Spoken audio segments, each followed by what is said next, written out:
We still have our Q&A with you guys too, Yeah. because Filk and I have got to react to this play.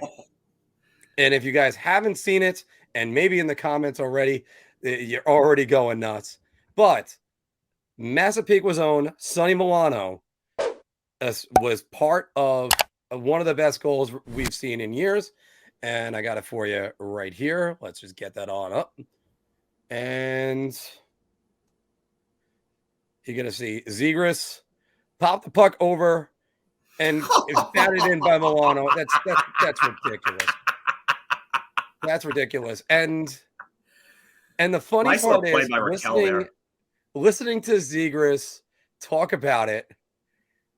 Did you see the interview with him and Butchergross when he talked to John Butchergross about it? No, I have not yet. Oh my God, it was great.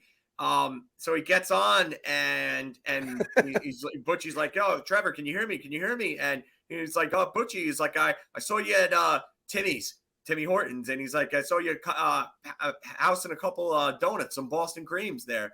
So I took the quote tweet because Butchergross posted the interview on his Twitter, and I was like, "Boston cream Bucci rolls off the tongue pretty easily, doesn't it, Butchergross?" And I didn't get a comment from him. He sometimes comments back, but I mean, what a goal. My God. The one God. thing we got to review about it, and the best part about it is Marty Biron reviewed it for us. Right if here. you watch the play, Milano actually hits the puck above the crossbar, but because he's batting it, the stick carries over below the crossbar, and I mess it up. I didn't go back far enough. He hits it above the crossbar, and then the puck releases off the stick below the crossbar. So it wouldn't have been a good goal if he stayed level, but that's amazing. That's amazing. And my buddy Sal, who's friends with Sonny, I gotta say, I gotta make sure he forwards this clip. That was so unbelievable, and it was great hearing Zegras tell the story. He's behind the net, and you heard somebody say, you heard, I think it was Raquel, or maybe it was Sonny that said Michigan, Michigan, Michigan, and he just flipped it right over the net. I remember watching in the 90s, Anatoly Semenov tried that on Glenn Healy and just couldn't get it. Was that when he was with the Ducks, Anatoly Semenov? No, when he was with the Flyers. Oh, the Flyers. Oh, geez. Yeah. But so right now, Filk, is that the goal of the year?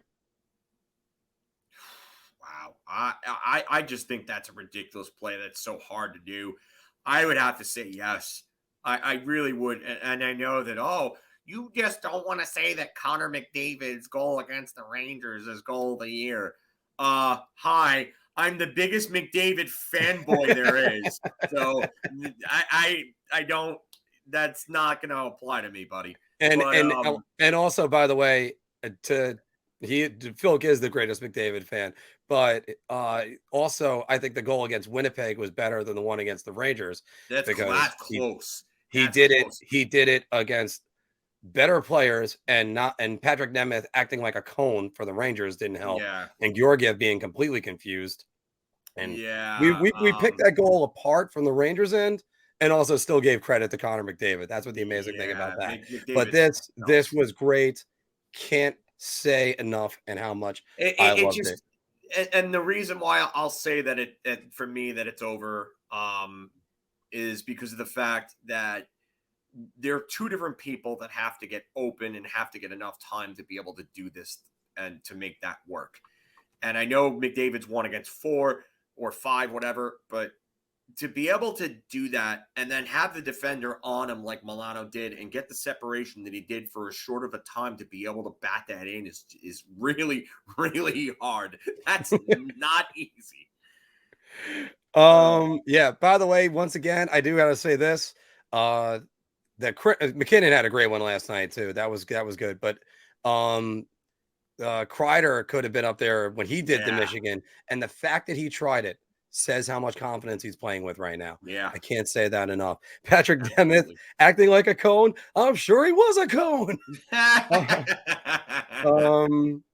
But yeah, there's still, and again, Mike, you're right about that. The plenty of season left. The skill level, Al, I gotta agree with that. The skill level in this league is just so unbelievable now. And the fact that this went from something that happened first in '96. I remember I was with my family in Florida on vacation when they did it in the Frozen Four. And the other thing is that now it's becoming a skill that they're practicing and trying to do. And I certainly hope the NHL doesn't try to outlaw it, because that's what makes things interesting. If it's a skill, don't take away a skill. That's just the way I always kind of feel about that. If you like that video, we got a lot more. So check out any of these that are right over here. And don't forget to like, share, and subscribe. Your ideas are intriguing to me, and I wish to subscribe to your newsletter.